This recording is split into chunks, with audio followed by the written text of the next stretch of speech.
Icon X. Alright, true wireless earbuds from Samsung. These are the 2018s. Cool story. I got the 2016 model. Had some issues with it. Sent them in. They kept them for like 3 months. And I was like, y'all need to do something for my pain and suffering. So they sent me the new joints, you know. So if you want a free upgrade, just let them keep your headphones for 3 months. And let's see what we got here. Let's do a little unboxing. It's a nice box. It smells like Abercrombie and Finch. That's what it smells like. Okay, let's get in here. Let's see what we got. Oh!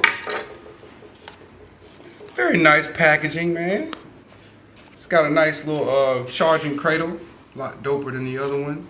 And here are the actual buds. You know, let's get up under here and see what we got up under here. Let's see what we got up under here. Usual, you know, your books and stuff, you know. Quick Start Guide, who reads that? Who need Quick Start Guide for headphones?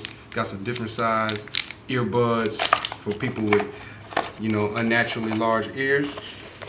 And let's see what we got here. Let me get my little trusty dusty knife. We got up in here. What we got up in here? Oh, you got you a nice I actually use this for my security camera. This little joint right here. It's a little USB OTG adapter. And we got you an extra long USB Type-C. Thank you. Thank you. They updated it to USB Type-C, you know, finally. And so yeah, this is my initial response. I'm gonna check back with y'all after I use it for a little while.